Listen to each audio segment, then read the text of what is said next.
예루살렘에서 조사단이 파견이 되었습니다.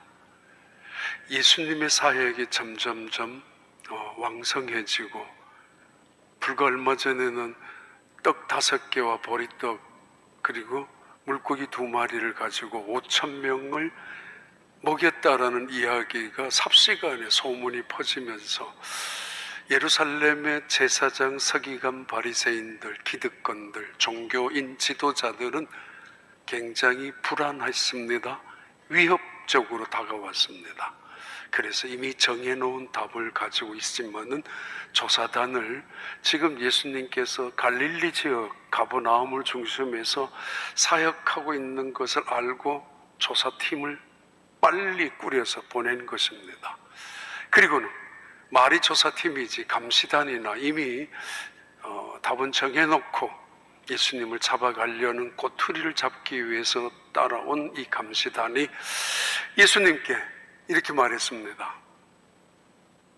당신이 만약에 선지자가 맞다면은 당신의 제자들이 지금 손을 씻지도 않고 밥을 먹고 있고, 손을 씻지도 않고 음식을 먹고 있는 것은 장로들의 전통, 우리 유대교의 결례의 전통에 의하면 이건 부정적인 것이다, 대단히 범죄를 저지르는 것이다 라고 이야기를, 시비를 걸었죠. 이때 예수님이, 야, 내가 한번 말해볼게, 들어봐. 율법이 크냐 아니면은 전통이 우선 더 크냐고.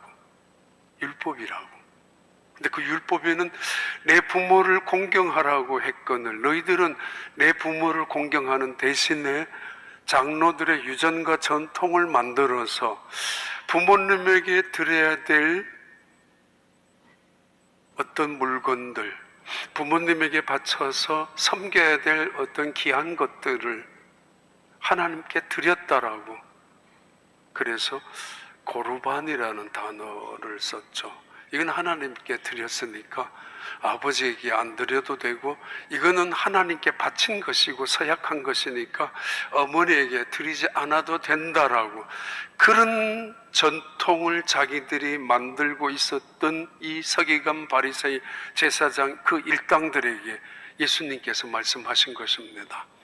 너희들 똑바로 들어봐. 이게 말이나 되니?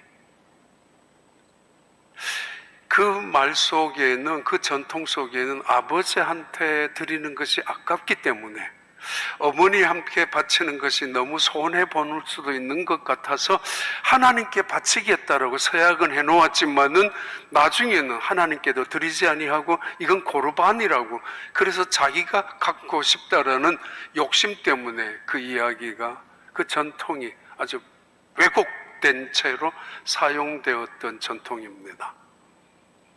이게 마태복음 15장에 나오는 말씀입니다. 그리고는 한 여인이 등장합니다. 왜냐하면 예수님은 갈릴리에 사역하시다가 이방인 땅 두로와 시돈으로, 피신 아닌 피신으로 떠나가셨고, 그 두로와 시돈에서 한 여인을 만났습니다. 오늘 본문은 그런 내용입니다. 이 어머니의 이야기, 그리고 유대인들이 부모님을 공경하는 이야기, 그 대조적인, 아주 대조적인 두 개의 사건이 마태복음 15장에는 매우 흥미있게 우리에게 전달하고 있습니다. 봐요. 마태복음 15장 4절부터 6절까지 말씀입니다. 하나님이 이르셨으되 내 부모를 공경하라 하시고 또 아버지나 어머니를 비방하는 자는 반드시 죽임을 당하리라 하셨거늘 너희는 이르되 누구든지 아버지에게나 어머니에게 말하기를 내가 드려 유익하게 할 것이 하나님께 드림이 되었다고 하기만 하면 그 부모를 공경할 것이 없다 하여 너희의 전통으로 하나님의 말씀을 폐하는도다. 예수님께서 시비를 걸었던 그 유대 종교 지도자들에게 이 말씀을 하신 이후 예수님은 마음이 속상하죠. 한편으로는 너무 안타깝죠. 그의 사역이 지금 마지막을 향하여 내려가시는 중인데, 절정까지 올라갔다가 그 다음 사건은 칠병이어에 7개의 떡과 2개의 고기로 4,000명을 먹인 사건으로 다시 나오는 이야기인데, 이 사건 속에 매우 중요한 이방인 한 여인이 등장하면서 이방인 여인과 이스라엘 사람들, 이방인의 가나안 여인의 어머니와 이 이스라엘 민족의 부모님, 자녀들의 이야기를 대조하고 있습니다. 먼저 첫 번째는 가나안 여자, 그는 수로보니게 여자라고 불리워지는 가나안 땅에 있는 이방인 여자입니다. 그가 예수님께 찾아 나왔습니다. 두로와 시돈이라는 이 지역은 북쪽 갈릴리에서 한 80km 떨어진 지역에 있고, 두로와 시돈은 자기들끼리는 약 40km 정도 떨어져 있는데, 이 시돈이라는 곳은 지중해 팔이라고 불릴 만큼 아름다운 곳이기도 합니다. 이 두로와 시돈은 지중해에서 매우 중요한 무역항의 중심 지역이기도 했기 때문에 많은 상인들과 그리고 많은 선원들이 모여들었던 항구 도시입니다. 자연스럽게 돈이 모여들면서 수많은 타락할 수 있는 장소들도 줄비하게 있는 곳이고, 그리고 여자 신전들이 구석구석마다 진을 치고 있는 장소였고, 신전에 가서 돈을 주는, 그러면서 이 두로와 시돈 땅은 바알, 아세라 우상의 본거지입니다. 오래전부터 아합 왕 이세벨의, 그래서 이스라엘 땅을 그 아세라 우상을 만들었던 그 천지를 바알과 아세라 우상으로 뒤덮게 만들었던 그 여자 왕후가 이세벨이 시돈 출신입니다. 아무튼 예수님은 그럼에도 가나안 땅을 위해서 특별히 이 갈릴리 지역의 목회 사역을 하시다가 마음이 안타까웠는지 잠깐 발걸음을 두로와 시돈으로 올라가셨습니다.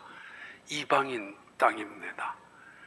가나안의 원래 본거지이고, 그리고 이 여인은 수로보니게 족속이라고 할 수 있습니다. 이름이 없다라고 천박한 여자는 아니었을 텐데, 아마 어쩌면은 돈 많은 기부인일 수도 있고, 어쩌면은 그 족속 중에서는, 수로보니게 족속 중에서는 무시당하지 않을 수도 있는 그런 여인이었습니다. 그런데 이 여인이 한 어머니로 등장하고 있습니다. 마태복음 15장 21절 22절. 예수께서 거기서 나가사 두로와 시돈 지방으로 들어가시니 가나안 여자 하나가 그 지경에서 나와서 소리질러 이르되, 주 다윗의 자손이여 나를 불쌍히 여기소서, 내 딸이 흉악하게 귀신 들렸나이다 하되. 흉악한 귀신이 들려있는 자기 딸을 고치기 위해서 예수님께 찾아 나온 이 가나안의 여자, 수로보니게 족속의 그 지파가 밝혀지기도 하는 마가복음에는 이 여자가 예수님께 찾아 나오는 하나하나의 과정, 그분의 태도를 찾아봐야 합니다. 그는 소리 지르기 시작합니다.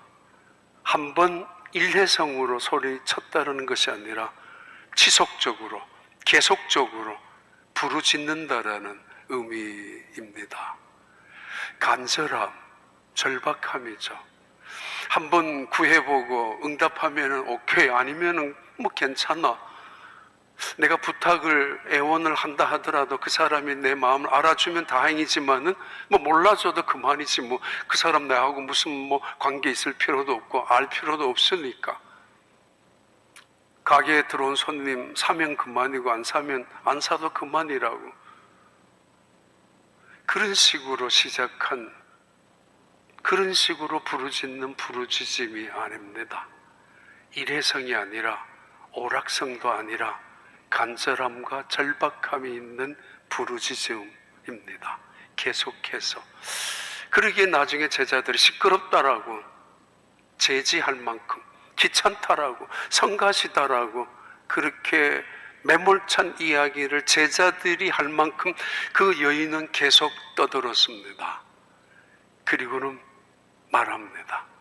주 다윗의 자손 예수여.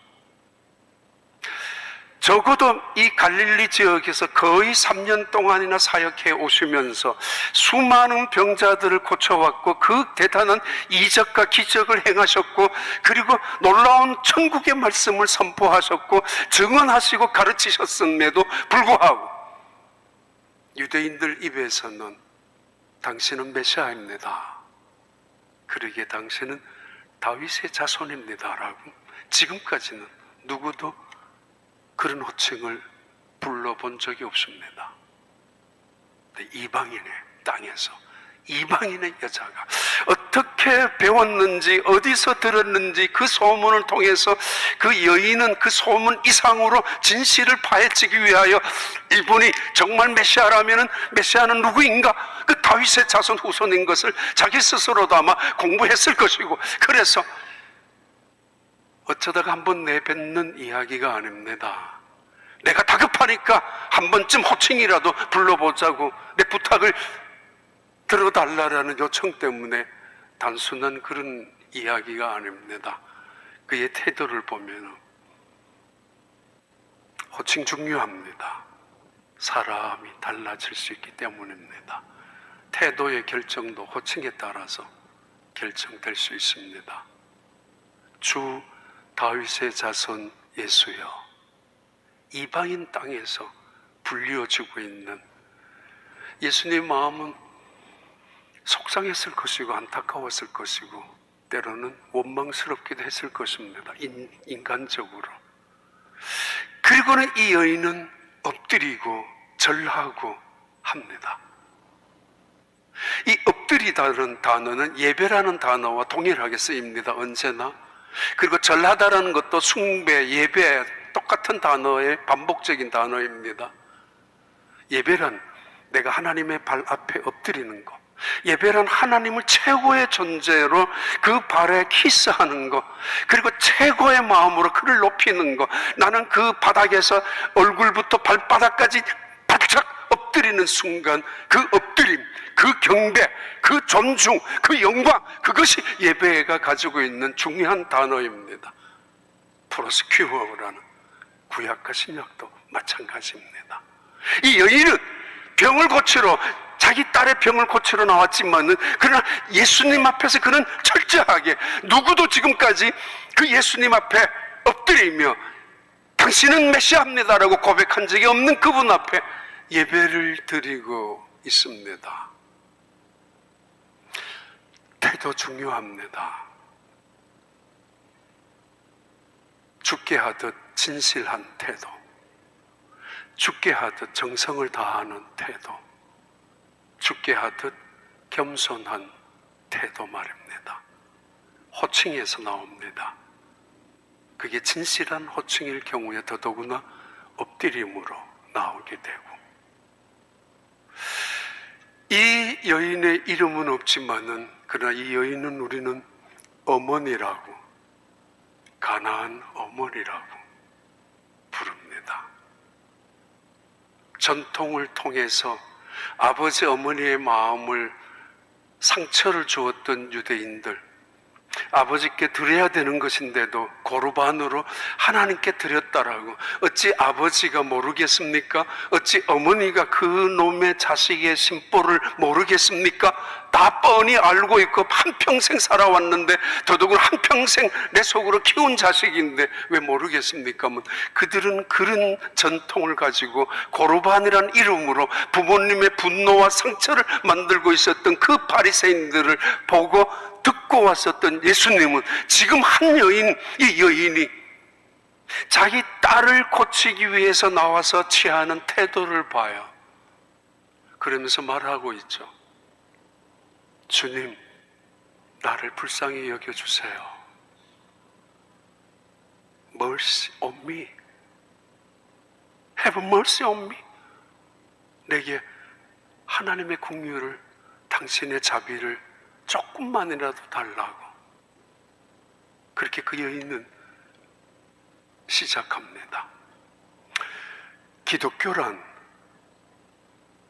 산속에 도피해서 선을 쌓고 선을 쌓고 금욕하고 극기하고 도를 닦는 것이 기독교 아닙니다. 묵상하는 것도 한 부분이죠. 깊은 묵상의 세계로 들어가서 천주교에서는 피성을 가기도 하고 기독교 개신교에서는 기도원으로 할 수 있습니다만은, 그러나 기독교의 가장 클라이맥스 부분은 하나님을 찾는 것입니다. 만나야 하기 때문에 부르짖는 것입니다. 구하라, 찾으라, 두드리라. 환난 날에 내게 부르짖으라.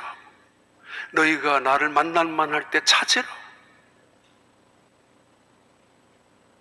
행동을, 하나님을 찾는 것은, 그래서 그 하나님을 만나는 것은, 그 하나님의 긍휼과 자비를 체험하는 것은 점잖게 묵상하면서 만날 수도 있겠지만은 때로는 간절함과 절박함을 가지고 부르짖는 부르짖음. She crying out and crying out. 울부짖는 소리로, 꼭 하나님이 그래야만 듣는 것은 아니겠지만은, 무슨 하나님이 기가 먹었느냐고. 그러나 신앙인의 태도와 신앙인의 고백이 있었다면은 이런 간절함은 따라오는 거 아닙니까? 아니, 그 여인은 어머니입니다. 내 딸을 위해서. 내가 지금 당하고 있는 상황이, 내가 지금 당하고 있는 고난이, 내가 지금 해결할 수 없는 문제 앞에 있는데, 그것도 내 자식의 문제 앞에 맞닥뜨려 있는데 어떻게 해요? 그냥 점잖게 묵상만 하겠습니까? 우리 군대에 있을 때 군대 이야기하면 안 되는데, 라떼 뭐라 그러죠? 꼰대 이런 하도. 근데 저도 꼰대이니까 군대에 하면은 그런 방송 프로그램이 있었어요. 국군 방송, 엄마 보고파야 이런 프로그램이 있는데, 뽀빠이라는 사람이 사회보고 이제 각 지역에서 어머니들을 2분 아니면 3명을 부릅니다. 그래서 무대 뒤에 세워놓아요, 한 분씩. 그래서 어머니가 나는 이제 사회자가 물어요. 어머니 어디서 오셨습니까? 예, 강원도에서 왔습니다. 아, 그래, 얼마나 걸려서 오셨냐고. 여기까지 하루 반 걸려서 왔다고. 아들 이름은 말하면 안 되고, 아들이 어떻게 생겼습니까? 예, 이 세상에서 최고로 잘생긴 아들입니다. 이제 무대 뒤에서 어머니가 목소리가 나와요. 그러면 저 어머니가 당신의 어머니라고 생각하는 사람은 뛰쳐나오라고. 그러면 적어도 10대 명은 뛰어나옵니다. 무대 위로. 아닌 줄 알면서도 뛰어나오기도 하고. 그러면은 10대 명, 한 명씩 하죠. 너, 김일병, 너 저분이 너 어머니 맞냐고. 확실합니다. 너 고향이 어딘데? 서울입니다. 야, 이놈아, 너들 저분은 강원도에서 오셨다는데 내려가. 그리고는 다시 2번째, 3번째, 야, 김상병, 너 저분 너 어머니인 거 어떻게 확신하냐고. 아, 분명합니다. 분명히 확실합니다. 내가 왜 어젯밤에 신령이 나타나가지고 오늘 너 어머니가 오신다고 그러기도 하고, 내려가라고, 이놈 가짜. 그런데 그만큼 보고 싶은 거죠. 그리고 또 한 사람 올라와요. 너 저분 너 어머니 맞냐고. 예, 우리 어머니의 향기가 난다고.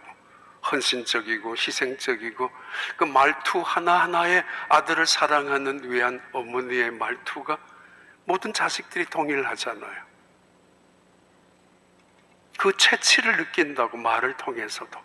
그럼 너 기다려봐. 그리고 또 한 녀석, 넌 이등병이 올라오기도 해요. 너 어떻게 왔냐고. 저 어머니 맞냐고. 우리 엄마는 아닌 줄 압니다. 그런데 왜 올라왔냐고. 우리 어머니는 내가 입대하기 한 달 전에 돌아가셨는데, 내가 이 자리에서 하늘에 계신 우리 어머니한테 소리치고 싶다고. 엄마, 내가 잘못했어요. 그 말 하고 싶다고. 속썩인 거 잘못했다고. 군대에서 훈련하면서 이제 군대 들어와서 이등병 그 훈련, 고된 훈련하면서 조금씩 엄마 속 썩인 게 기억이 나고, 어머니는 그렇게 자기를 위해서 희생적으로 살아왔는데, 그래서 하늘에 계신 어머니한테 엄마 죄송합니다 그거 외치고 싶다고. 그놈 나중에 특별 휴가도 보내줬지만 다들 올라와서 그래요. 가끔 그런 생각해요. 우리 아들들이 둘이 있습니다.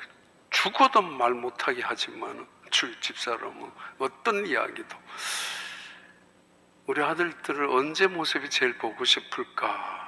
근래에도 지난주에도 전화도 해보지만 안 받습니다. 문자도 해보지만 나중에 어쩌다가 상 받을 때, 칭찬 받을 때, 말 들을 때, 학교 다니면서 이런저런 그럴 때,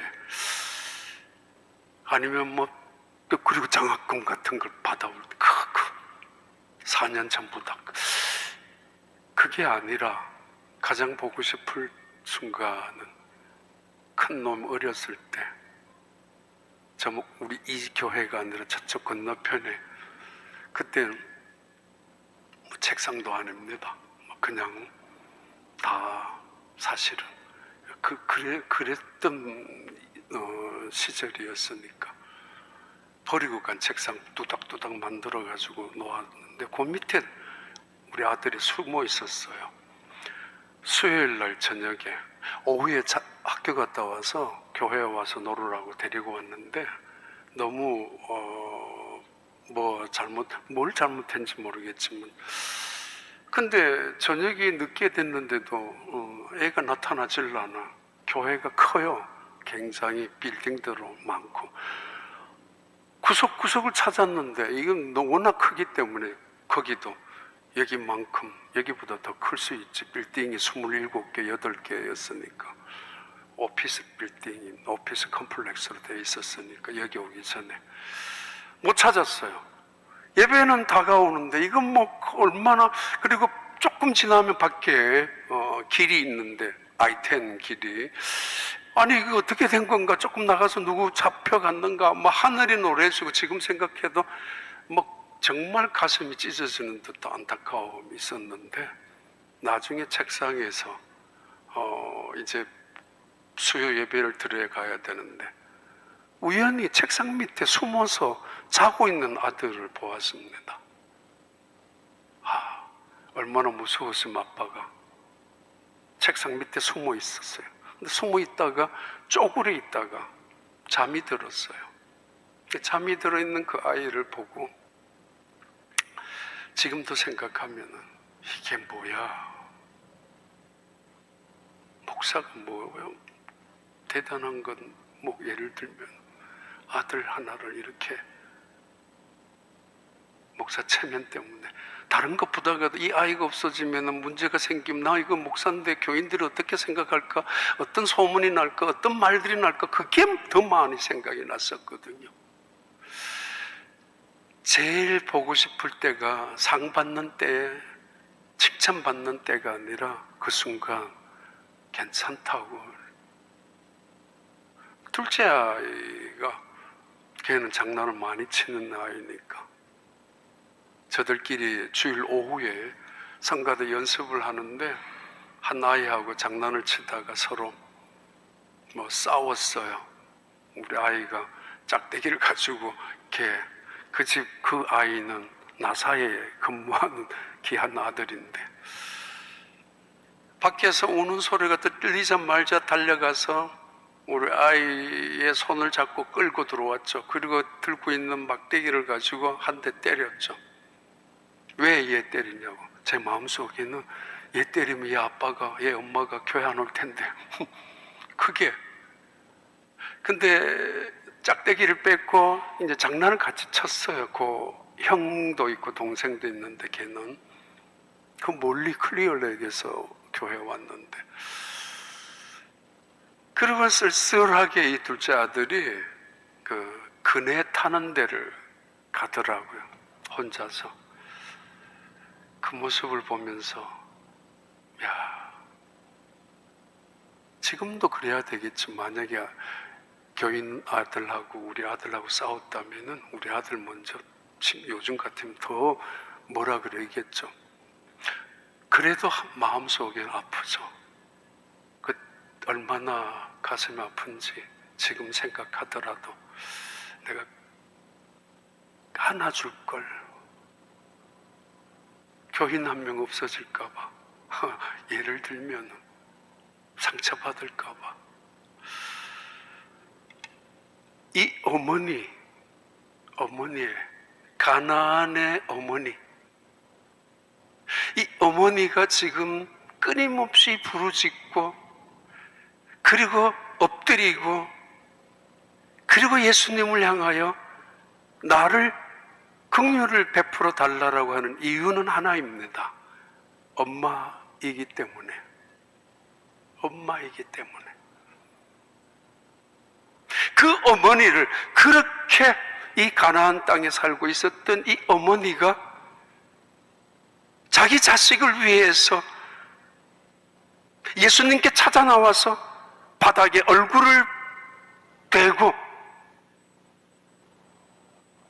무릎을 꿇고 나에게 딸에게가 아니라 나에게, 딸의 고통이 내 고통이고 내 고통이 딸의 고통이며 딸의 아픔이 내 아픔이라는 걸 동일하게 여기는 어머니의 고백입니다. 그렇게 키워온 자식들 아닙니까? 우리가. 근데 문제는 레위기 19장 3절이죠. 이 각 사람은 부모를 경외하고 나의 안식일을 지키라. 나는 너희의 하나님 여호와이니라. 성경은 우리에게 안식일을 지켜라는 단어, 그리고 내 부모를 공경하라 또는 경외, 순종하라, 공경하라, 경외하라, 부모님에게 관한 이 세 가지 단어는 하나님께 단어를 쓰는 단어와 동일합니다. 순종하라, 공경하라, 경외하라. 동시에 부모에게 순종하고 공경하고 경외하는 것과 마찬가지로 안식일을 지키는 것과 똑같은 의미로 하나님은 우리에게 명령하십니다. 안식일을 지키는 것만큼 중요한 것이 부모를 순종하는 것, 공경하는 것, 경외하는 것, 그런 의미란 말입니다. 더 나아가서 가나안 여자는 예수님께 거절을 당하게 됩니다. 마태복음 15장 23절. 예수는 한 말씀도 대답하지 아니하시니 제자들이 와서 청하여 말하되 그 여자가 우리 뒤에서 소리를 지르오니 그를 보내소서. 그리고 24절 25절 계속해봐요. 예수께서 대답하여 이르시되 나는 이스라엘 집에 잃어버린 양 외에는 다른 데로 보내심을 받지 아니하였노라 하시니 여자가 와서 예수께 절하며 이르되 주여 저를 도우소서. 대답하여 이르시되 자녀의 떡을 취하여 개들에게 던짐이 마땅하지 아니하니라. 이렇게 태도가 중요하죠. 고백도 중요하죠. 진정성, 진실성, 겸손, 감사, 그리고 더더구나 간절함과 절박함을 가지고 예수님께 찾아 나왔던 이 가나안의 어머니는 예수님께 무시를 당하기 시작합니다. 그것도 싸늘을 할 정도로, 냉혹할 정도로 대답을 듣습니다.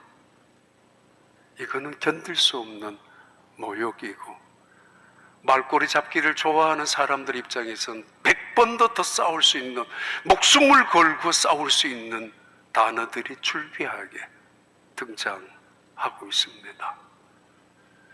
지금 한 여인이 내 딸을 고쳐달라고 하기 위해서 나에게 내 아픔을, 긍휼을 베풀어 달라고 하는 그 여인을 제자들이 이렇게 떠듭니다.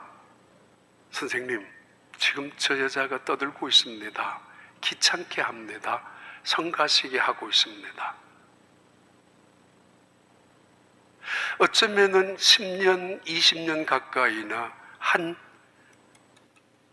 여인의 어머니는 자기 딸이 쓰러지는 것을 보고 쓰러질 때마다 입에 거품이 흘러나오고 그때마다 괴상한 소리를 지르고 그때마다 이거는 사람 같지도 않는 마치 인격도 없는 때로는 정신병자 같이 때로는 사탄에게 억압당하고 귀신에게 조종당하는 그것도 한 인간의 그것도 자기 딸의 모습을 보고 가슴이 찢어지는 듯한 고통을 당하고 살아왔던 이 여인이 부르짖는 모습을 귀찮다라고 성가시게 군다고 떠들고 있는 이 제자들의 모습 봐요.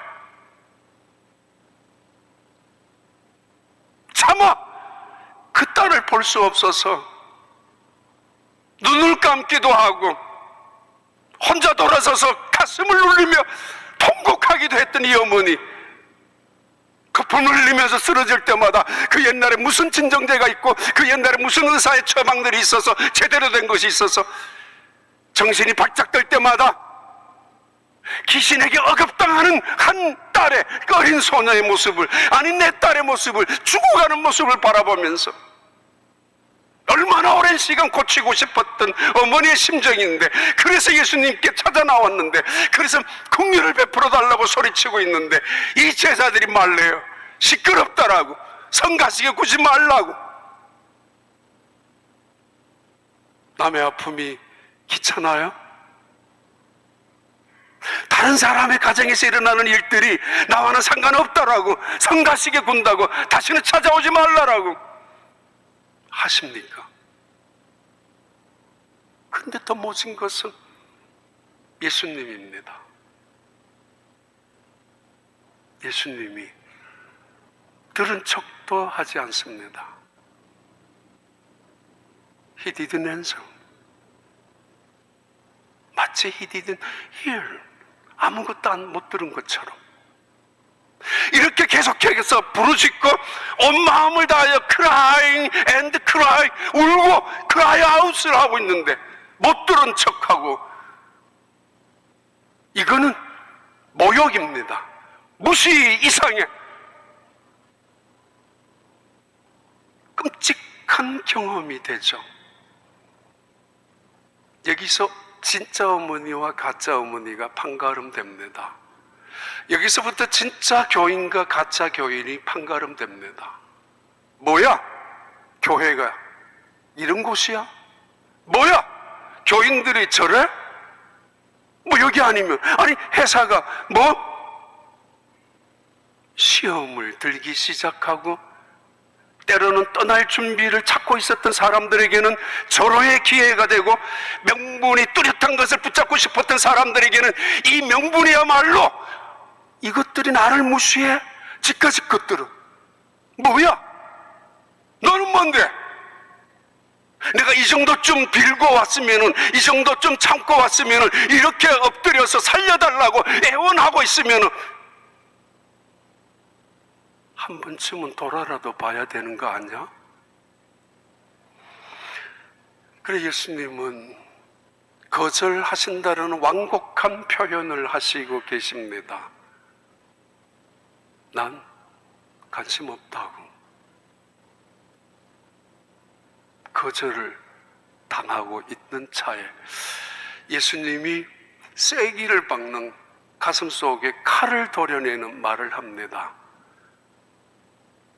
난 이스라엘의 잃어버린 양을 찾기 위해서 왔다고. I was sent to seek of lost of Israel. 이스라엘의 잃어버린 양을 찾기 위해서 나는 왔어. 너 아냐? 넌 나와 상관없어. 너까짓 게 뭘? 여기 어디라고 얼굴을 내밀어? 여기가 어떤 자리인데 너가 감히 여기에 찾아와? 그리고 그런 말을 떠들 수가 있어? 마치 오만한 자가, 마치 선택받은 자들이, 마치 대단한 특권을 가지고 있는 인간들이 떠드는 것처럼 저 사람 여기 왜 왔대? 가끔 상처를 줄 때가 있습니다. 어디 신방을 가면 집사님 여기 왜 왔어요? 나는 반가워서. 근사님 여기 어떻게 오셨냐고. 좋아서 그랬는데 그분들 입장에서 뭐야, 내가 와서는 안 된단 말인가? 상처를 받기도 하죠. 그러면서 예수님이 이렇게 말합니다. 자녀의 상에 떡을 상 아래 있는 개에게 던지는 것은 옳지 않다고. 이건 옳지 않는 일이라고.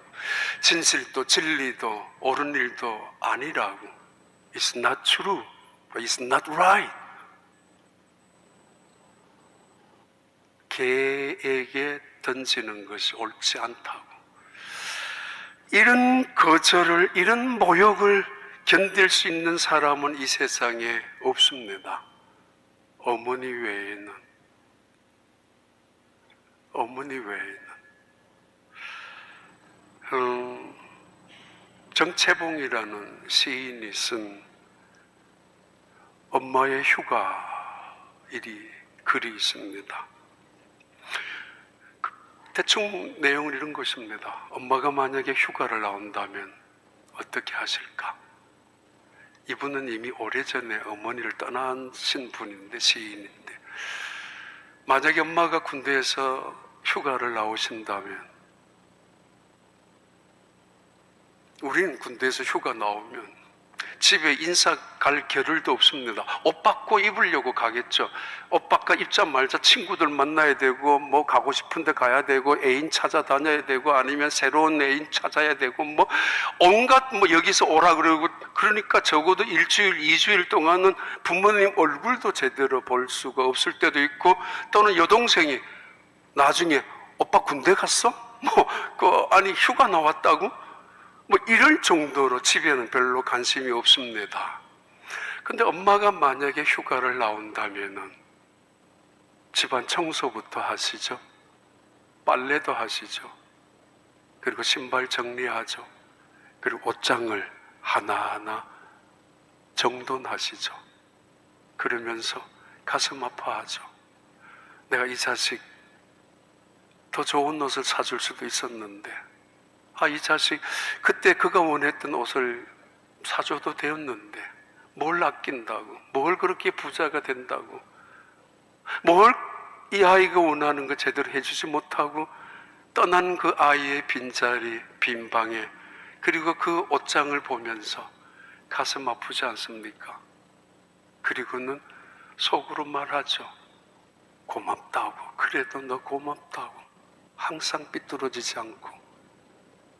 그리고 그 옷장, 신발, 그리고 책장을 보면서 미안해. 더 잘 해줄 수 있었는데. 그게 엄마의 마음입니다. 미안하다. 그런데 잘 커져서 고맙다고. 고맙다고. 항수관이라는 분 누구나 잘 압니다. 그분의 이야기 중에 나와요. 그분이 2-3살 때 이제 저 기억으로는 홍역을 알아서 죽었었대요. 이미. 그래서 아버지가 이 항수관이라는 이분을 지게에 올리고 뚫뚫 말아가지고 산에다가, 옛날이니까 100년 전쯤 모르겠다. 그 정도 됐을 수도 있으니까, 그분이 어렸으니까 70-80년 전은 되겠죠. 그죠? 산으로 갔는데 어머니가 계속 따라오셔서 삽을 가지고, 꽃갱이를 가지고 땅을 파는데, 산속 한 모퉁이에. 그래서 이 아이를 묻어야 되는데 엄마가 그 아이를 주질 않는 거예요. 그 아버지, 항수관 그분의 아버지는 내놓아! 어머니나 안 돼! 내놓아! 안 돼! 못 내놓아! 어떻게 내놓을 수 있어요? 그러던 중에 그 엄마의 눈물이 떨어지고 자꾸 그러던 중에 그 아이의 얼굴에 있는 홍역의 흉터들이, 또 고름들이 있는 거, 그래도 이거 깨끗하게 해주고 땅에 묻으려고 참아내줄 수는 없지만 이미 죽었으니까 땅에 묻어야 되는데, 그렇다면 마지막이라도 자기 엄마는 그 얼굴에 입을 가지고 혀로 하나하나 닦아 나갔대. 눈물로. 그러던 중에 이 아이가 살아났다고. 그분이 항수관이라고 돌아가셨지만 엄마의 마음이에요. 아버지는 이미 포기하고 땅속에 묻고 싶지만 엄마는 그 아이를 가슴에 품고 결코 내줄 수 없다고. 그게 잠언 23장 볼까요? 22절 25절. 너를 낳은 아비에게 청종하고 내 늙은 어미를 경히 여기지 말지니라. 진리를 사되 팔지는 말며 지혜와 훈계와 명철도 그리할지니라. 의인의 아비는 크게 즐거울 것이요 지혜로운 자식을 낳은 자는 그로 말미암아 즐거울 것이니라. 내 부모를 즐겁게 하며 너를 낳은 어미를 기쁘게 하라. 예, 예수님께 찾아 나왔던 가나안 여인 어머니, 거절당했던 가나안 여인 어머니. 그런데 여기에서 확실하게 결정이 되죠. 말꼬리를 잡아서 싸울 수 있고 멱살이라도 잡고 너 죽고 자 죽고 하자라고 떠날 충분한 별별 핑계거리 다 잡았음에도, 절호의 찬스인데도 이 여인은 그러지 않습니다. 진짜 어머니, 진짜 크리스찬, 하나님을 믿는 사람들이라면 그는 이렇게 말합니다. 그 거절 속에서도 다시 절하며 엎드리고, 25절에는 예수님이 나는 이스라엘 양 외에는 아니야 라고 했을 때, 그런 구걸하는 사람에게 못 주면은 쪽박은 깨지 말라고 했잖아요. 안 고쳐주고 싶으면은 욕이라도 하지 말아야 되잖아요. 빌리러 왔다가 안 빌려주면 그냥 매정하게 죄송하다고 한마디 해야지, 이건 뭐예요? 욕을 하고 있는 그 사람 앞에 이 어머니는 절을 합니다. Kneel before him, 예수님 앞에. 그리고 다시 말합니다. Help me, mercy on me. 다시 나를 도와달라고. 그분의 진정성, 진실성, 간절함, 어쩌다가 해보는 게 아니에요. 그리고는 말씀하죠. 이 여인이 말하죠. 옳습니다. 당신의 말이 옳다라고. 당신의 말대로 나는 이방인입니다. 유대인이 아니니까 구원받을 자격도 없습니다. 당신의 말대로 나는 어쩌면은 비유로 말하고 있지만 강아지, 개에 가까운 그런 사람이기도 합니다. 옳습니다. 세상이 왜 시끄러워요? 그가 나쁘기 때문에, 그가 틀렸기 때문에, 나는 피해자이기 때문에, 나는 억울하다고 하기 때문에 온통 그렇습니다. 이야기 들어오면 나는 옳다라는 것이고 그가 잘못했다는 것이고 그가 나쁘다는 것이고 나는 피해자이고 그는 과해자라고 이야기하기에 온 세상은 시끄러운 법입니다. 한 번쯤 맞습니다. 당신이 옳습니다. 맞습니다. 한 번쯤 이걸 자학하라는 이야기가 아니에요. 피해의식이나 자격지심이 있을수록 이 말 절대로 못하죠. 오히려 이상한 자존심 때문에, 자존심이 완전히 무너지는, 꺾여지는 순간에, 뭐 옛날부터 우리나라 사람들 잘 하는 말, 내 돈이 없지 뭐 가오가 없어, 나 자존심 하나 살리고 사는 거야. 그래서 인생을 비극으로 불행으로 몰아가는 사람들, 하나님 앞에까지 자존심을 운운하고 살아가는 사람들, 하나님 앞에서 그 자존심이 얼마나 몇 푼어치가 된다고. 그 만군의 여호와 하나님, 만왕의 왕이신 하나님 앞에 내 자존심 때문에, 체면 따위 때문에 마땅히 엎드려야 될 시간에, 마땅히 부르짖어야 될 시간에, 아니 마땅히 희망을 포기하지 않고 미래를 갖고 나아가야 될 시간에 포기하죠. 낙심하죠. 원망하죠. 분노하죠. 그리고 말하죠. 나 싫다라. 그래도 자존심이 있는데. 예수 믿는 거 아니에요. 이 여인 봐요. 옳습니다. 개들도 자녀들에게서 떨어지는 상의 부스러기를 먹지 않습니까? 부스러기도 좋습니다. 예수님의 냉혹한 침묵 속에서도 이 여인은 끈질기게 메어 달렸다는 이야기는 그분의 사랑을 믿었고 그분의 그 말씀 속에 아니면 침묵 속에 희망을 붙잡고 찾고 있죠. 100가지 안 된다는 이야기 속에서 한 가지를 찾아서 기어이 희망이라고 붙잡고 있고 캄캄한 어두움 속에서도 하나의 빛 한 가닥을 붙잡고 나는 할 수 있다라는, 아니 주님께서 나에게 고쳐줄 수 있다라는 희망을 포기하지 않죠. 세상은 100가지가 괜찮은데 한 가지 나쁘다고 나 희망 없다라고 말하지만은 이 여인의 창의적인 태도를 봐요. 긍정적인 태도를 봐요. 인생을 살아가는 아름다운 모습을 봐요. 자녀 때문이지만은 어머니였겠지만은 그러나 그 여인의 창조적인 단어를 찾아봐요. 이 세상은 창조적인 단어, 욕은 창조적인 단어를 얼마나 많이 하잖아요. 특히 미국은 욕설이 한두 가지 있잖아요. 뻔하잖아요. 한국은 별별 욕 다 합니다. 온통 뭐 이상한 저게 무슨 말인가 저게 무슨 욕인가. 창조적이죠. 욕할 때는. 죄송합니다. 우리 민족을 폄하하는 것 같아서. 생각해봐요. 얼마나 욕설이 창조적이고 비관하고 그리고 낙감보다가는 이 여인은 봐요. 그 암울한 냉혹한 거절 속에서도 희망을 찾고 희망을 붙잡고 예 옳습니다.